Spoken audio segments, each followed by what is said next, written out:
pleasure to welcome Stephanie and Georg to the School of Architecture. They're teaching a VC studio this semester, and they're lecturing on their work this evening. I'm going to read their bio quickly, a very short one. Georg Rafailidis and Stephanie Davidson met at the Architectural Association in London and have worked as Davidson Rafailidis since around 2012.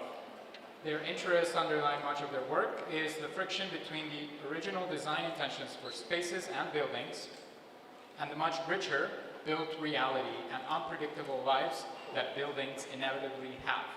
In most of their work, they study existing building conditions. Sometimes these studies evolve into built works, and sometimes the studies take the form of documentation, in the form of drawings, photographs, and writing. The duo was recognized with the Emerging Voices Award from the Architectural League of New York in 2018, and projects have been exhibited and published widely, most recently in Doma, Athens, issue number 9, alongside Peso von Errichhausen and Eduardo Soto de Moura. So please help me with welcoming Stephanie and Georg. Thank you.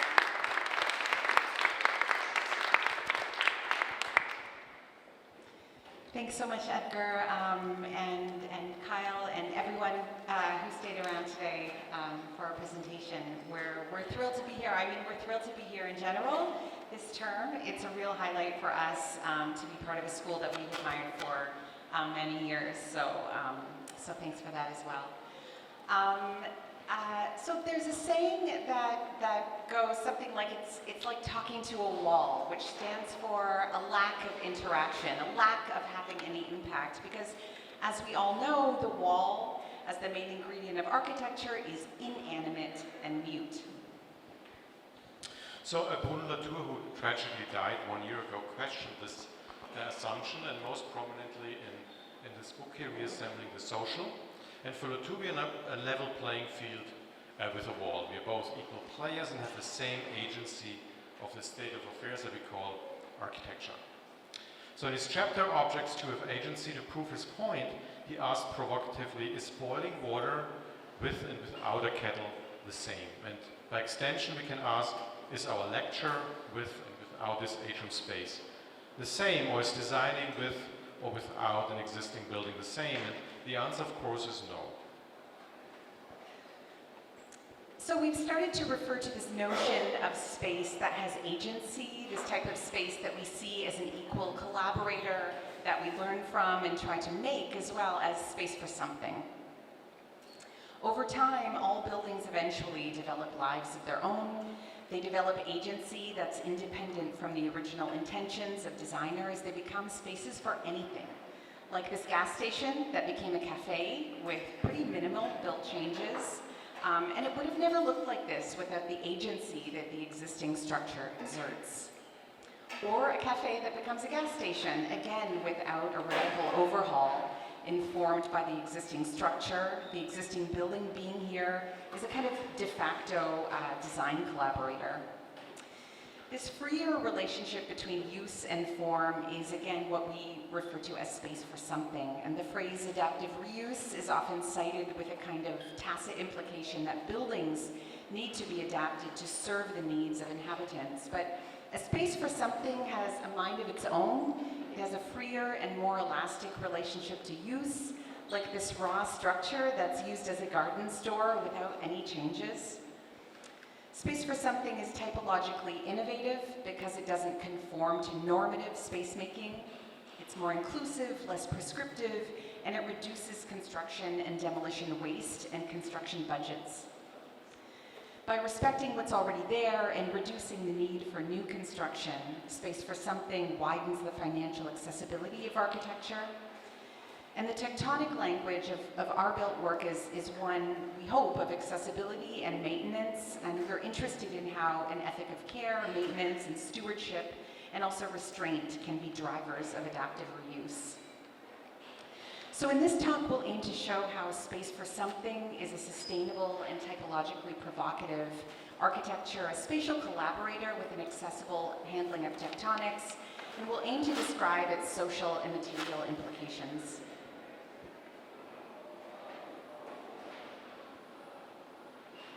So we will start with some references. In this spring, we visited northern Greece.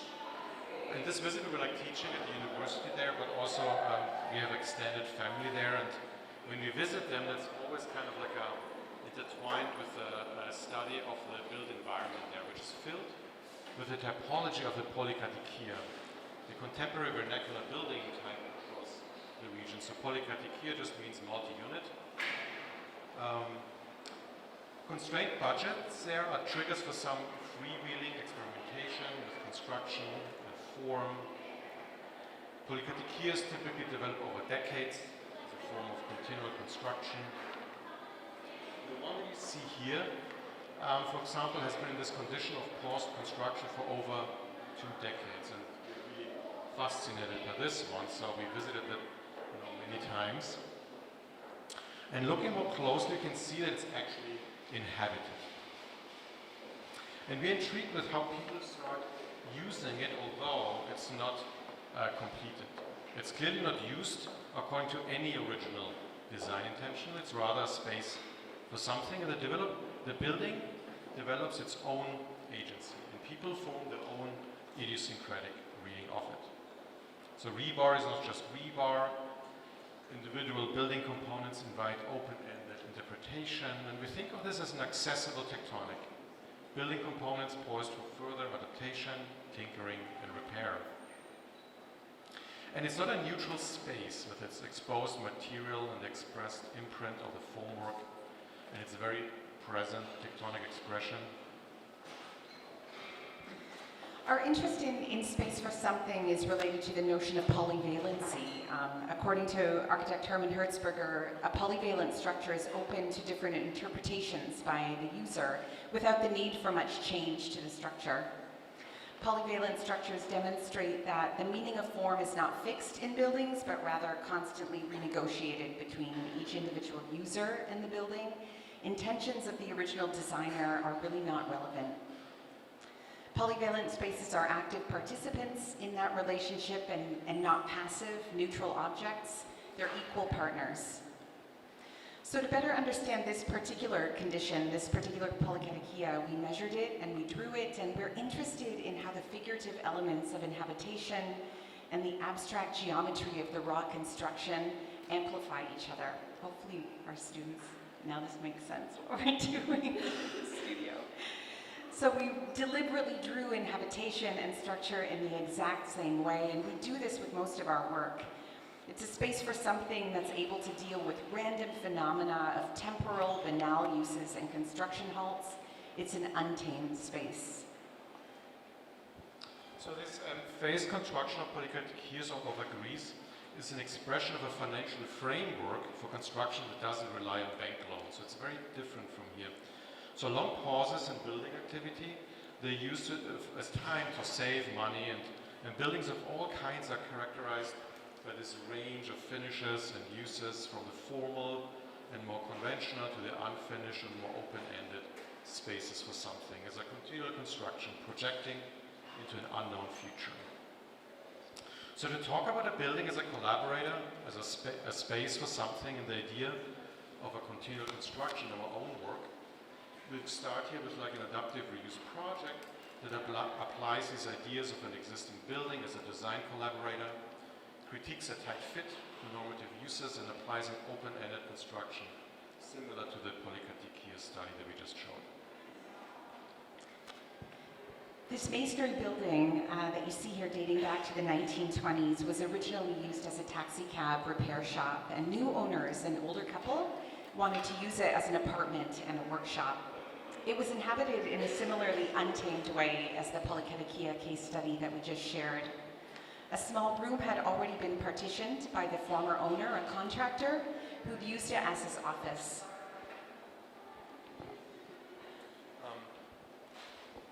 So one reference for this was Seschi Pompea by Lina Bobardi, the adaptive reuse of this former drum factory into a leisure center in Sao Paulo in Brazil. And instead of tearing it down as recommended by the city, she didn't change it much.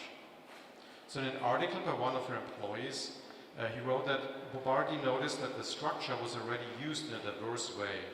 And in the spirit of the building as a collaborator, she said, What we want is precisely to maintain and amplify what we found here. Nothing more. So just some roof tiles are replaced with glass tiles, and the floor is replaced with elements from the exterior, sidewalk pavers and a river-like water body. The pavers and the scratch of water appears real and magical with minimal means, and what interests us here is that we feel is the highest ambition. Space is given for the everyday and for everyone. It's an example of a space for something and of a building as a collaborator. So Lina Bobardi had her office right at the construction site for over 9 years of the project duration, and it was a constant back and forth with the existing structure, developing interventions on the go, testing them in real time. The existing building acted as a design tool. To bring our own intervention within the financial reach of the owner, we also tried to change as little as possible. We wanted to find something, because finding something is more resourceful than making it from scratch. So to do that, we looked closely at the existing plan and tried to read a compositional logic into it. We reinterpreted the small existing enclosure, which you see here labeled C, as an overlap between two bigger existing spaces, the big workshop enclosure B and the generous garden space A. To work toward this spatial figure, very little needed to be changed, and here was the existing plan. In red, you see the demolished elements consisted of very little, nothing structural, and in black, you see all newly constructed walls, also very little.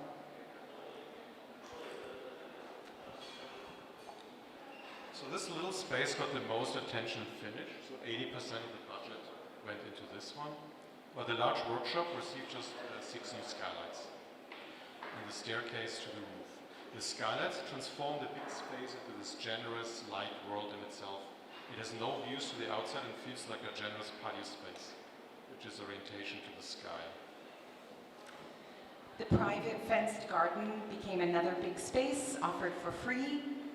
And the facade composition is made with just the everyday architectural elements that were requested or already there.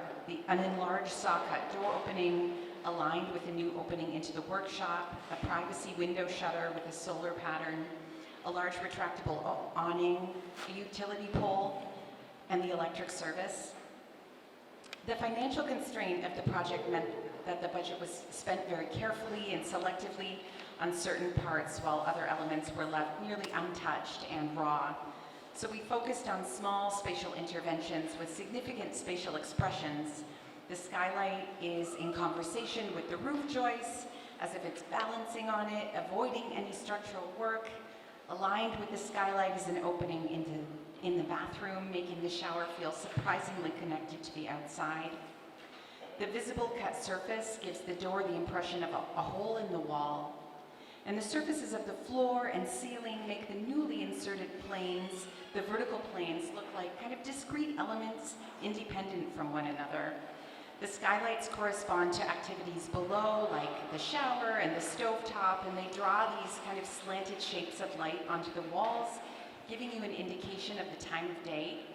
The kitchen is a space frame mounted to the wall, sidestepping the issue of the very uneven existing concrete floors. And the gradient of finishes creates a kind of open-ended architecture that allows for continuous DIY construction, minimizing the upfront investment for the owners.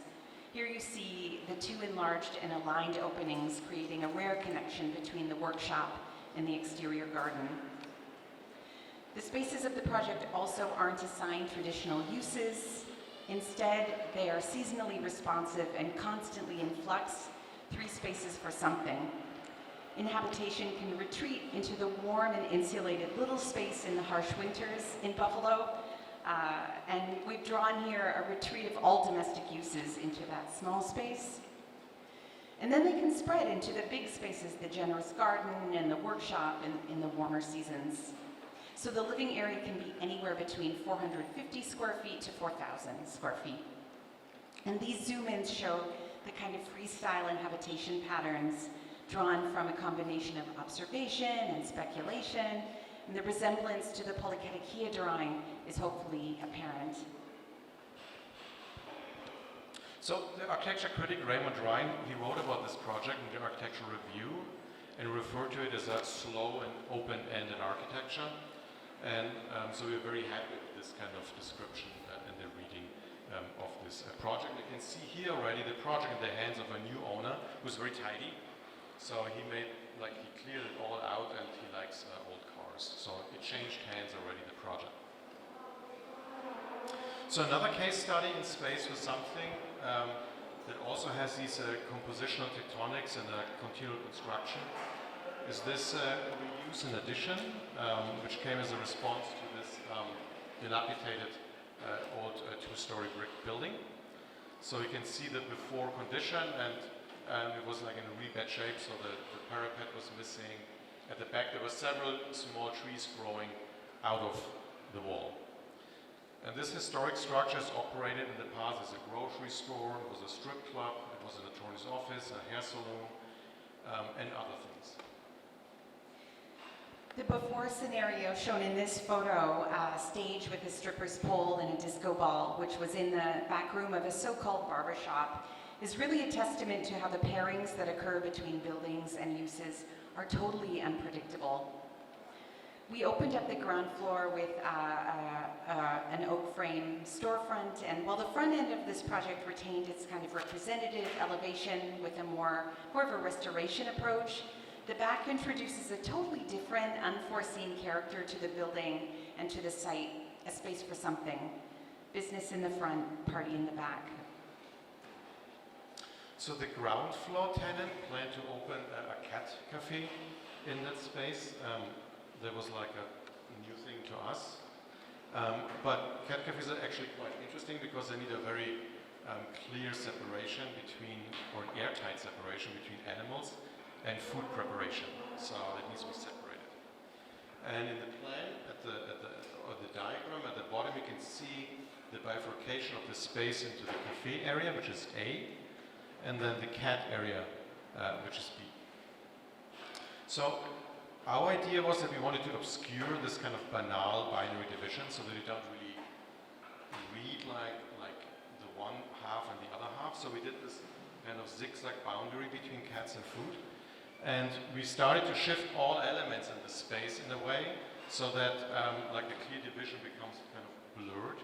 It's like a composition of misalignment everywhere. And we drew all the elements as this line drawing here to show how it's really hard to figure out what belongs to what. So for example, the steel beam and the light, they run through the glass partition seemingly unaffected. They go their own way, totally ignoring each other. The benches also run through the glass wall, allowing encounters between cats and people on opposite sides of the wall. You can see how the benches are bifurcated by the glass division and how you can sit on both sides. And like a cat, the glass wall like nestles on these like different surfaces. It like hops on the benches and down again, and then on the kitchen counter, where cats are of course not supposed to be. And here you can also see like it's hard to track what is actually inside the cat area and what is outside of the cat area. So the kitchen counter protrudes like at the bottom, like into the cat area, but the cat area protrudes into the kitchen area on the top. And then these terrazzo sheets that we used for the floor, they're very thin. We used them also for the counter, but we showed also the back side, kind of questioning what is front and what is back. Another moment of these kind of obscured borders are the bathroom enclosures. The ceiling and the wall locations kind of argue with the existing window openings, which of course we didn't change. So here you see how window, ceiling, and wall are in kind of open dispute with each other, questioning whether the window belongs to the bathroom or the cafe seating area. And another moment of this kind of obscured boundary is this opening at the back in this patio with a brick wall. So this is a main moment of the project in itself, a space for something. And the opening looks unglazed, unfinished, open to the outside, as if the cats could just like jump out at any time. And this is of course the Sigurd Leverance moment that we built here. You can see the here this block, and then on top this same. It's filled with concrete, so the concrete is structural. We don't need a header. But the glass is mounted on the surface. We just mounted that angle and then called the glazer for replacement glass. So the glazer came. It's always like a little bit surprised that there was no glass before there, but then they do it. We did this with a couple of projects. This is of course the reference, the original. And in the reconstruction of the rear wall, this was also like a big undertaking. So what we did there is we first deconstructed the whole rear wall, and bricks were cleaned and reused, so the same bricks. And then integrated with assortment of new elements, the large sliding wall. It's also a response to the large area of damaged brick wall before, so we don't have to rebuild so much. Minimizing the reconstruction effort. And a new composition of like a lot of different elements emerged. Materials and components and grids and sizes. And here you can see the seam between the existing assembly and the reused bricks. And one reference for this was the Alte Pinakothek project by Hans Dölgast in Munich. So you can see the project here. So this painting gallery was destroyed by a bomb during the Second World War. You can see this in the top image. And Hans Dölgast, he repaired the crater with a pile of original brick from the rubble. And using the existing building and the crater as a design collaborator, Dölgast continued the tectonic expression and the rhythm of the original facade with everyday contemporary elements, exposed brick and zinc downspouts. So the zinc downspouts take up the rhythm of the original neoclassical columns. So if you just look at it briefly, you don't notice it, but if you look closely, you can really see this kind of testament of this person-building collaboration. So Dölgast also used the crater and the reconstruction as an opportunity to introduce a new spatial moment in the building, which is this huge staircase that didn't exist before, and they would have never existed without the agency of the bomb. In the architectural review, again, the critic Raymond Ryan wrote about this project, I quote, "It feels simultaneously modern, like a solid artwork, and archaic. The walls are made from structural clay brick, their angularity suggesting not the interpenetration of volumes, as with the cats and glass inside, but rather a mysterious flow of bounded space that's made more puzzling by their high degree of abstraction. There are no sills or headers. The bricks read the same in every direction. Opaque doors to the outside have a coloration close to that of the bricks and rise to align with the top of this almost surrealist enclosure," unquote.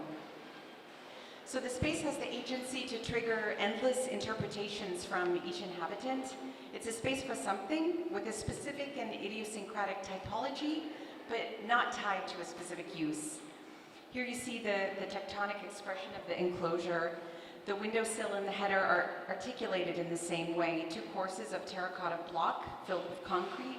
As Georg described, you can see that it's real block and not cladding, but at the same time the opening is abstracted because a structural header would not look like this, making it look like an abstract hole instead of a window. Similar to the polycatakia studies at the beginning, this reads as an incomplete room or even a construction site, hinting that something will happen, something will come, but it's an unknown future.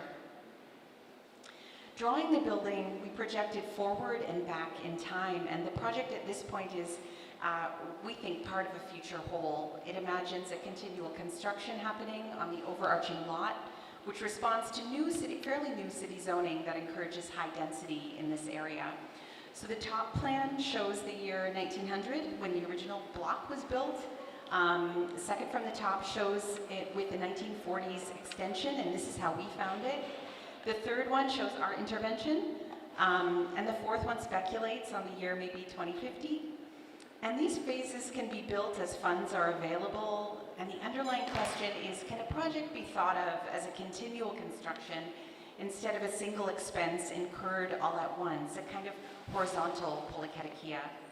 And the general premise of the cluster of formally different gestures is that the wider array of spatial conditions available, the wider array of uses and users will be attracted to the spaces. That's the hope. The wider the array of spatial conditions, the more the building can act as a strong collaborator in the future. So one thing we're interested in our investigation to like a space for something is the idea of as a symbolic space as from Katsuo Shinohara's work. He called it symbolic space. It's maybe an not very lucky translation, but the spatial idea is really interesting, and you can see two examples of that there. Like to the left you see a house on a curved road, and to the right you see his uncompleted house, as he called these two projects. And these types of spaces are often the largest in his houses, but more importantly, they're always the single one space without any use assigned to them. You can see that here. So to the left you see a section of the one project, to the right you see the plan, and the symbolic space is always this one, like the one very formal, or this one here. And there's never like a use assigned to it. There's also never a use drawn into it. And all the brief from a client, they're always kind of squished around them. Right here. So there was a brief, and then there was a symbolic space that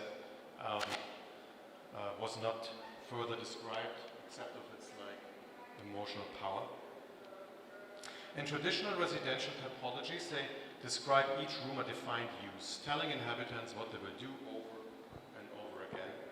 But this symbolic space as a space with something suggests that we can't predict a repetitious routine. It offers a hope that unpredictable things can be made possible in these spaces. So in the next study, he, she, and it we called it, we again offer like this kind of small versus large space scenario, as in some of the previous projects that we showed. And these spaces also offer like a very distinct character. And it also is a study that compresses construction to really unusually low levels. It's a standalone workshop for a painter, a ceramicist, and the love for plants in the rear of a deep lot. You see that with a little bit thicker line there. So if we zoom in, this is how it looks. So it's kind of like a new construction, but at the same time, it's also kind of like an addition. So this is the existing house with the typical residential spaces, like all the little rooms. And then this is like the addition at the rear, which offers like a total different type of space, a space for something. It's a collage of 3 shed-like volumes, and where they touch each other, the walls are removed up to a height of 7 feet. So all the walls are removed. And the remaining walls above, they act like trusses. This is the first space, the space of the painter, he. And the facade is clad with ordinary sheathing plywood, as full uncut sheets, 4 by 8 feet, just nailed. So with finishing nails to save cost of installation time. So these came from Home Depot, and they go off the truck and directly on. Like there's no saw involved in this. So the full material cost of this facade was $2,000. And here you see the inside of the strip. So what looks at the top like a fancy skylight, this strip skylight, are also like standard skylights from like a building supply store, square like this, 4 by 4 feet. And you can see this because there's always this kind of dark bay there, where then the next skylight is put on. So each of these skylights is built, and the rafters were not cut to save money, but it gives this expression of very generous long opening. And the detail scale is not just, is here really like an extension of the overall design process, expressing the architectural ambition through form and everyday materials. But it's also these details that brought the project into budget. And here you can see a photo just taken a couple of months ago, I think it was in May, 7 years later. The outside is totally unchanged, but the inside is now inhabited in a very wild, dense way, like similar to the Polykatikir study that we showed. And it's inhabited in a, what we mean like with untamed it's like kind of in a very non-representative way. So we are here again interested in how the figurative elements of the habitation and the abstract geometry of the building amplify each other, like similar to the plans of the predicate field. So although it's so full, it creates this really strong composition, we think, and in our view it looks like even more interesting than the original photos when it was empty. And we are really interested to find out why that is. Because with a lot of other spaces that we made, if they're full, they are not very interesting actually. This is a space for the ceramicist, she. In her space is many views, plywood sheets, again uncut and nailed. Here, the finish is just soap, put on by the owners actually.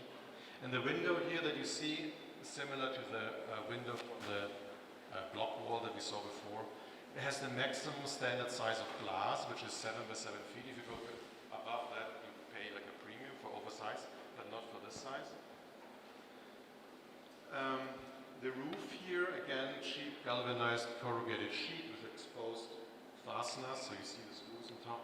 That's kind of the most affordable way of doing it. And then here you can see the same detail, so the angle gets mounted on, and then you call the glazer for replacement glass. And they are surprised, but then finally they put it in. This photo is also taken just like a couple of months ago, inhabited now. And her space is also like densely inhabited, showing like heavy use. This is the space for the plants. We called it. It's constructed with an affordable standard greenhouse kit. It's galvanized steel and polycarbonate panels. And here again a recent image, fully lived in. And this is like the most robust space. So you can like put anything in there and it always kind of looks cool. It's like really interesting. You can see the same roof overhang theme, claiming like a large portion of the exterior space at minimum cost. These photos also taken now like a couple of months ago. So the building is like a space probe that is sent out, and it keeps like providing us with new insight. It's like our design collaborator, our informant. And these three distinct spaces, they're kind of like joined together, and you can see this effect that it's floating. There's no column because the walls at the top act like trusses. And it offers this kind of complex offering of spatial qualities over the course of the seasons, a space for something. And the exaggerated spatial expression is not just the results of like these three uses, it's a generous space for something, complementing the very programmatically defined small, tight residential spaces in the existing front house.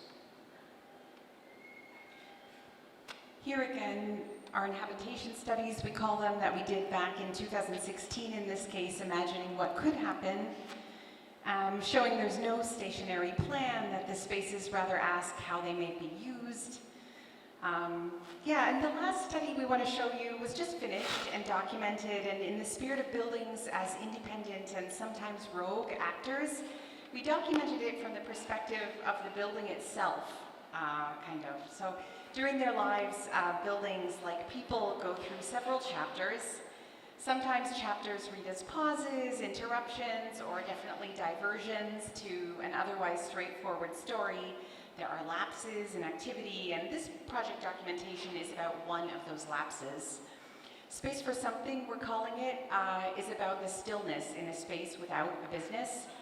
At first, it may seem like a lack, as if the space is incomplete. But what we learned from this space is that it retains viability during a lapse. Without an official use, the space just is.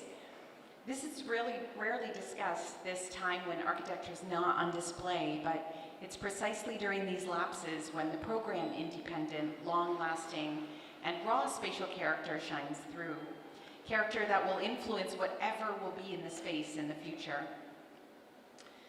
Spatial character for any use, space for something. So we're happy that the writer Sammy Medina wrote in the Architect's newspaper this summer that this space, we quote, could be put to use as a boutique shop or a community rec room and anything else in between, unquote. The article is titled Limbo Space. Davidson Rafailidis played the long game when retrofitting a Buffalo restaurant. And we like this reference to the long game, an unknown future where the building will be on its own and will be a collaborator with unknown future users. We're really curious what that future will bring. This project involved the renovation and addition to a small restaurant that had been damaged, extensively damaged by a kitchen fire. Deemed a total loss, cleaning up the damage and assessing the integrity of the remaining structure was the first phase in the prolonged process of rehabilitating the space. The main change to the building was made to the front facade, where the original brick had been damaged from construction adhesive used for a decorative EIFS facade applied in the 80s. So actually not damaged by the fire, but we ended up digging into this, which was damaged in a different way. Following the idea of the unpredictable life chapters of buildings, we focused on the long-term program-independent spatial ideas addressing the relationship between interior space and a rough and tumble, heavily trafficked streetscape. The outdoor space is an unlikely addition in this heavily trafficked suburban context. But it's meant to respond to the longer-term urban reality rather than the short-term priorities and project briefs, which in this case is the pedestrian life that lingers on the corner due to a bus stop and a residential block behind the commercial strip. A generous folding sliding facade connects the existing interior to a new outdoor patio defined and guarded by a hefty new clay block privacy wall. A patchwork of distinct clay bricks, yellow, gray, red, and brown, small and large, and a varied ice cream color palette create an idiosyncratic spatial character within a tight budget, following the frugal approach of Bruno Taut, the architect of low-cost social housing in Berlin of the 20s. The yellow brick was already existing in some parts of the building, and we used as many different sized and colored clay blocks and bricks to maximize variety without incurring additional expenses.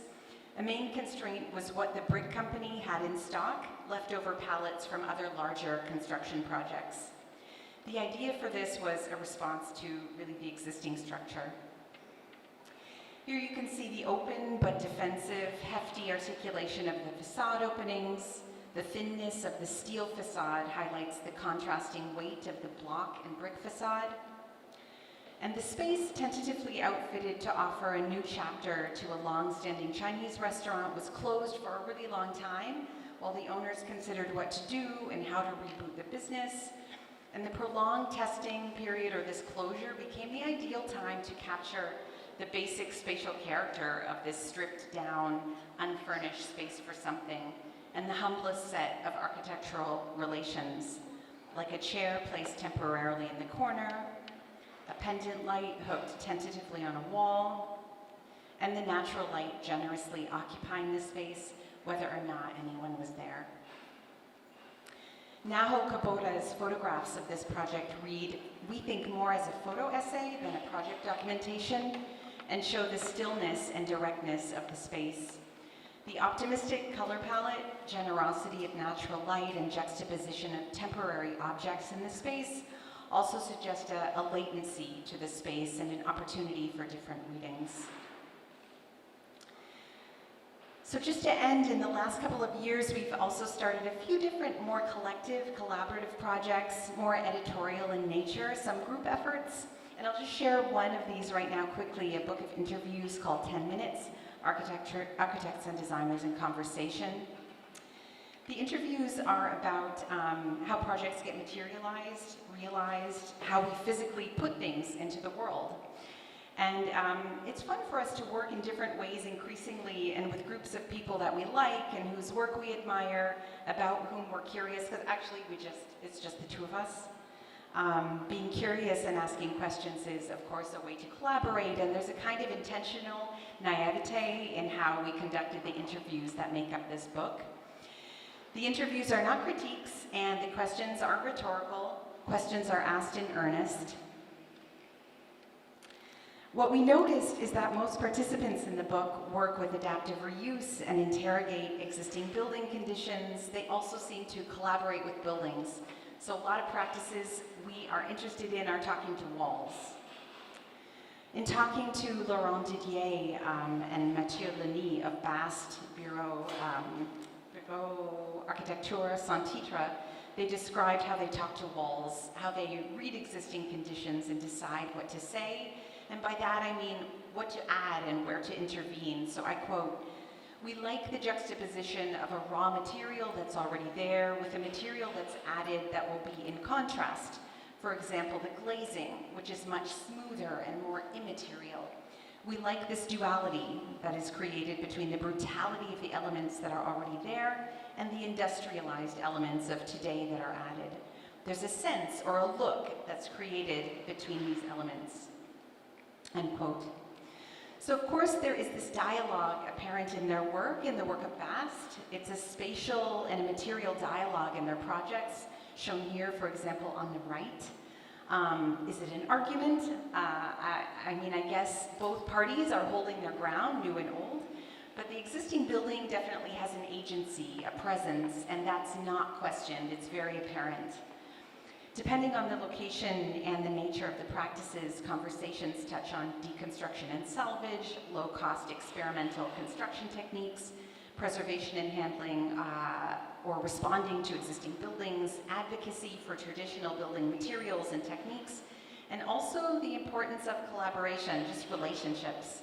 And in this sense, the content of the book and the publishing collective have a kind of uncanny match because the publisher is a small publishing collective in Lyon, France, committed exclusively to the medium of the conversation.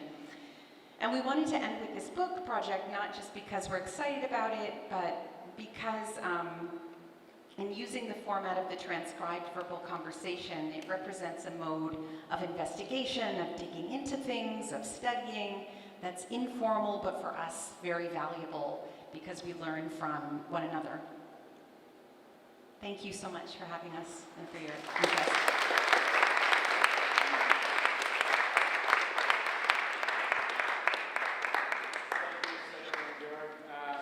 Maybe we just open it up for questions. Start.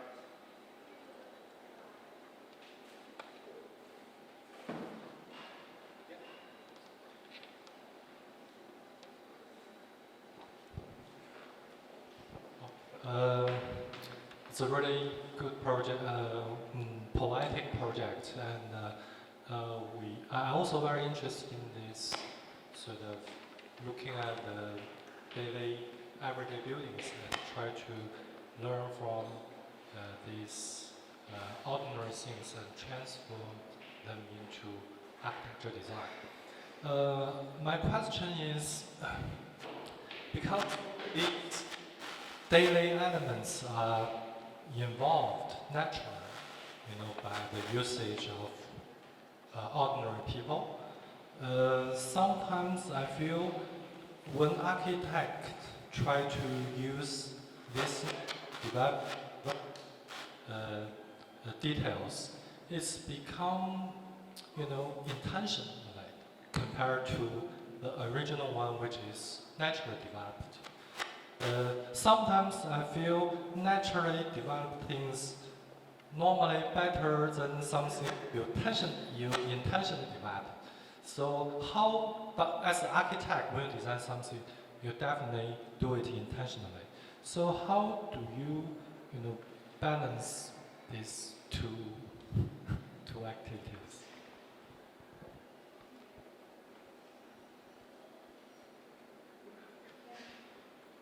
You jump in? Thanks so much for the question. So this kind of like what you would call like maybe more informal or without architect, like great things. They're also very intentional, I think. The intentions are probably as like, prominent when these things are done as like what we do. So it's very intentional. But we are very excited about how, like, if you put something out in the world as a physical thing, there's always so much more in it than you can ever, like, control. So if it's like a Greek family or my own family in Greece building something, it becomes something else, or it becomes interesting to us, that was never their intention. Or if we do something that is like very intentional, and then it becomes like something else because like a physical thing is like always like so much more than what we thought about it. Like that kind of agency that happens, and inevitably, like that's what we like find like really interesting. So our intentions are like in these things, kind of, but in a way it doesn't matter anymore because like a couple of these projects that we didn't show now, they became like really weird things, like a cafe that is now a hair salon, for example. Like it's like wild things are happening to them. Yeah, but maybe if I understand your question correctly, you're asking too about like how we make things in the first place. And I think there are so many constraints that we just like look for and embrace fully, like with full happiness. Like budget is always there for us. It's just always really present for us. And that leads to, okay, what can we get that's right here? It's talked about a lot. And then who's making it? Because, I mean, Georg, he spoke in a way about the brick wall as if we did it, but we don't do these things. We're not self-builders. So who's making them and what can they do? Actually, that informs how things get put together a lot. Like Georg talks about this glazer, but actually, I was thinking as he was talking, we have like one guy. If you find people, and Bass talks about this in the book too, like they have certain people that know how to do things really well. They become this micro community, and that informs a lot of their projects. Like the fact that they work with glass so much, it's because they have their glass person, and we have our glass person.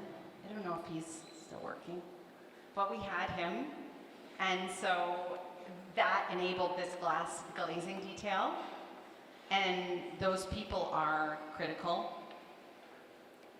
So maybe that's also part of it. If I may, like, build off from the previous question, I think it's really interesting that you include the details of those moments in your presentation when you're describing the project. Maybe it's, or the way that I'm reading it is less about how things look like and more about how they're put together, and that level of resolution that maybe makes the distinction between something that is it's design, it's done on purpose. It's like there is an intention behind it, and I think that changes its character. Like it's genuine suddenly. Like it doesn't fall in like this caricature of the vernacular. At least that's the way that I see it. But I want to hear more from you about like how things are put together. That I think is so important to the work and how it looks and how it feels. And yeah, I think it's important for the students to maybe hear about a little bit more about that. And it's not just like this diagrammatic understanding of architecture. But yeah, I want to hear what you guys think about it. So I think, like when we work, we always kind of work together and in a very like intense way from beginning to end. So in the sense from the first like initial stages of the project to like putting these things together at the end, it's kind of the same mode of working. Probably always like through the mode of architectural design. So we don't distinguish, like in a way, like the construction is not different from a sketch. So like putting these things together happens like right through the end. So I don't know if that is helpful. Does it? Yeah, it's part of the. Hi, thank you so much for is this on? Yeah. Okay.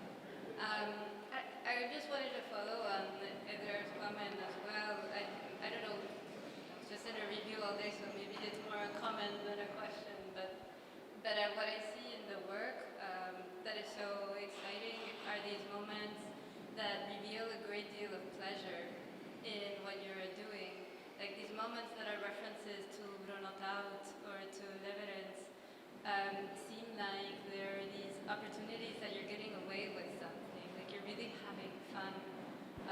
in these projects, and I wonder if it's the format of the work, the way that it's incremental, or let's say undefined, or that the program is kind of fluid and in a constant state of being made, that allows this, let's say, freedom to find, real pleasure in getting away with these, like, I don't know, architectural gestures towards a reference, or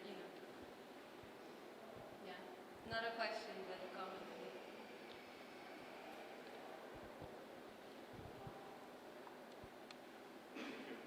Thank you, Laura. Hi, thank you. It was very lovely, very beautiful. I have a question about your use of your invocation of, well, let's just say, Bruno Latour notwithstanding, is your proposition that the building has, the building has agency, and you're collaborating with that agent, or you're collaborating with the building and its agency? Is that a rhetorical strategy that allows you to get into the project and think about it in a different way? Or do you really believe that? And if you really believe that, how is that different than just a very careful and deliberate analysis that you would make of existing conditions, and that you would then use to extrapolate things that you imagine might have been either embedded in the project, or that you'd like to see happen, or that were forestalled and are on a different kind of time scale? So I'm curious, it works, whether it's whichever way it is, but I'm curious, is it rhetorical, or do you really believe that the building has agency? And I would like to know how. Yeah, I think with agency, we don't mean like it has like a consciousness. With agency, we mean that we feel the force and the burden of things. Like, for example, the glass, how does it go in? It's just, the glass is not, it doesn't have agency in the sense of decides to do something, but it has agency in the sense of being a challenge, giving us a sleepless night, like forcing us a certain relation, like with a certain tradesperson, making something possible or not possible, like these, like all these things, or like realizing something, or working with existing buildings. The weight of these things is just so enormous, and they kind of like we can only do something with them. So in that sense, an agency. I mean, Bruno Latour describes it with like, can you boil water with a kettle? Like, can you boil water with and without a kettle the same way? And you cannot. And it kind of illustrates that the kettle doesn't have like kind of like a consciousness, but it has agency over you. I'm not convinced, but I love your work. Yes.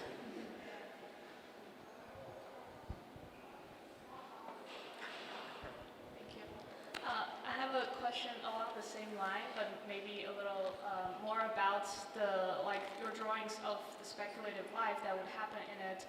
And there's something really beautiful about like you designing something for life to happen around. And in the seasonal building, I also wonder, do people actually reconfigure their entire house when weathers change? And how would, in a cat cafe, when the cafe leaves, and the building remains, what would happen to these corners designed for cats? And I wonder if you have done research or plan to do research on the comparison of how you've envisioned it versus how people use it, or would this type of study actually diminish your belief that things should just happen and have freedom by themselves? Yeah, thank you. Well, the photographs that we showed of the he, she, and it, taken just this past August, are an attempt at trying to document, trying to track and be more aware of what's actually happening and not rely purely on speculation. But the speculation isn't just like imagining, like a storybook imagining. It's based on things that we see all around, especially in Buffalo, especially in neighborhoods where we have these projects.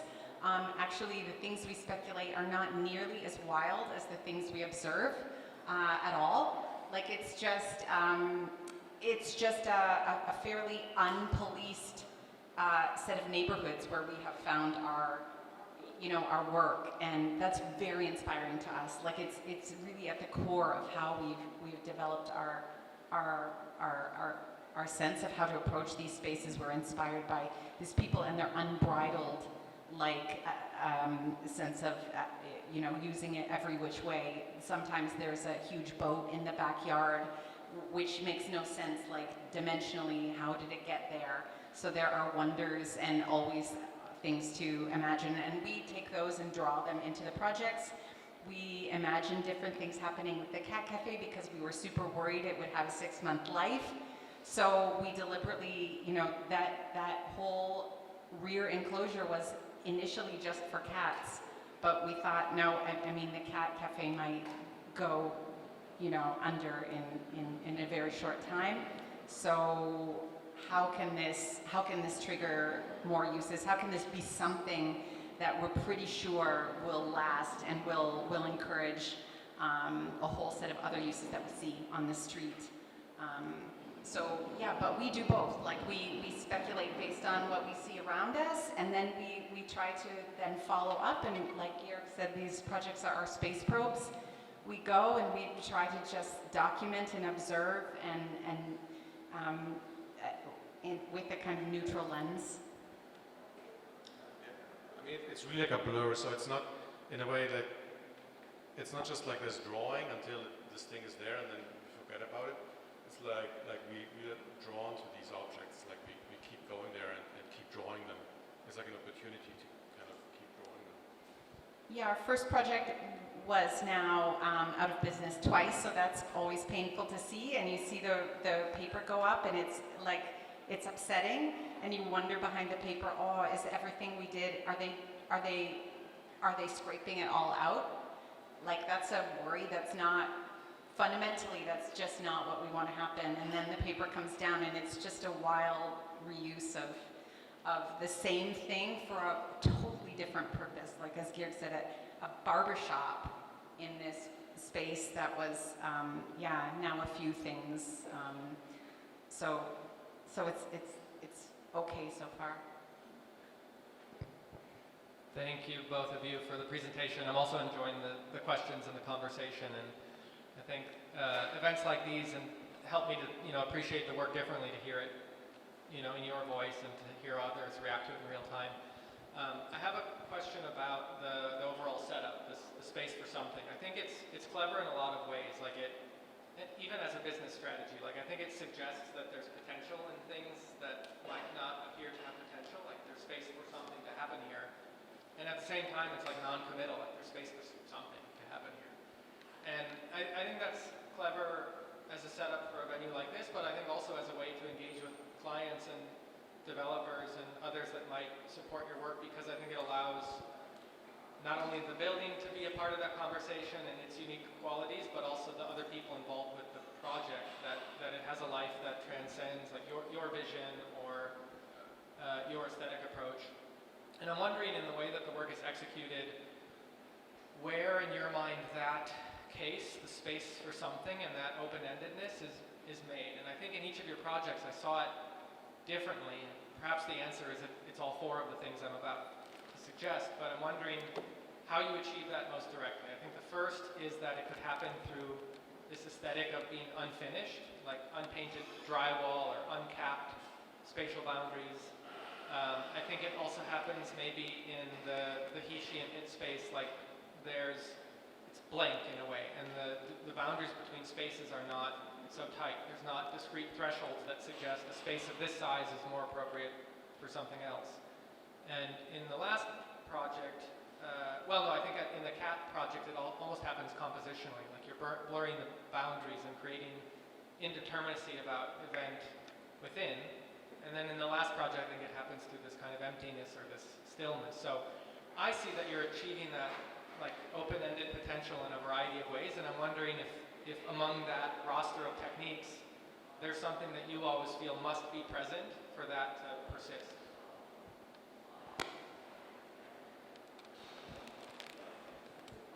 I'll try first. That's a really nice question. I think that it's like there is no recipe, and you've identified very correctly that we try different things because we don't have, it's not like we figured something out to get to this space for something. Actually, it's a question. Can this be? And how? If so, how? And probably if there are 4 ways that you've counted till now, probably there can be 40, honestly. And but I think for us, like the best way to test is always to realize something, even if it's really small. So that's the power of something realized. I think if something were to recur, it would have to be this compositional sensitivity, which goes back to the question about putting things together. That's like a recurring concern.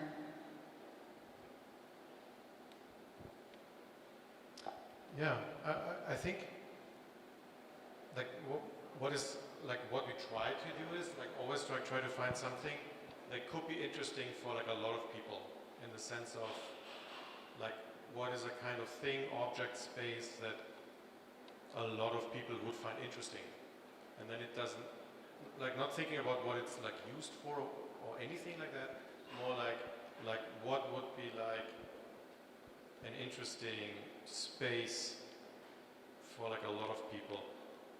Everyone is drawn to interesting spaces. It's just everyone is, and you think like if we are drawn to something, then probably a lot of people will find it interesting. So I think that's the approach for me, at least, to make something that's very like essentially can be popular, like something that my parents would find interesting, and not necessarily an architectural audience.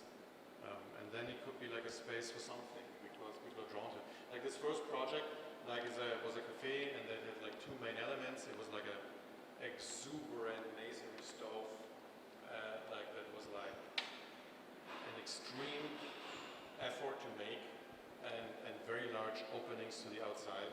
So the project was about these 2 things. Now it's a barbershop. These 2 things survived, and they're still like talking about this. And they come to us, we're like the big windows are open again. That's it's like that's cool, like. But it's a very kind of basic architectural kind of. Okay. Oh. Just thank you for the presentation, amazing work. I have a question about this agency issue, because you connect it to materiality, but then your example is Shinohara, and there it's exactly like the quality of not doing things. And I find your work so kind of amazing because you guys don't do things. Like you don't make a header, you don't like. There's a lot of things that are not there, and I wonder if that's actually the agency. You give away, like you're generous enough to not do things. I think we live in a society that always wants to do everything, control everything, and I think the fun, the way that you offer interactions, perhaps it comes from not occupying it in terms of, the open space is not like programmed like Cedric Price or something. It's a different kind of openness, a different kind of agency that you allow. I think it's a question if you, it's more of a question if you see the work like that as well, or are you really convinced that you have to have some, the object, the wall that creates the agency, or is it actually not the wall at all? It's actually the way you think about the wall creates something that's not there that then actually produces the agency. I just wonder if Bruno Latour is really your friend or not. Well, maybe that slide can go out. The work would be the same.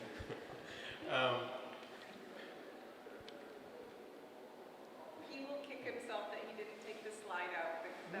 I think it's. I mean,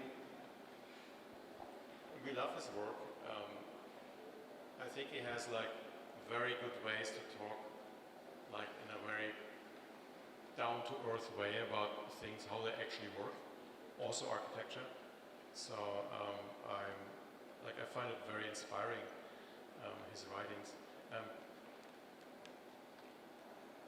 I think these objects of spaces, they have agency. I think Shinohara's space has agency. People are drawn to it. Yeah, I mean the space, but the space is also like a thing. You know, it's like, it's not necessarily like that it's matter. The space is a thing, like a contract is a thing, you know, like a client is a thing. Temperatures are things, seasons are things. So these spaces are very powerful, but you don't know why. And I think that's an intriguing quality that is worth chasing. And they're also spaces that you, once you see them, you can't unsee them. I think that's very powerful. Okay, we're going to end it here. Thank you so much, Georg and Stephanie.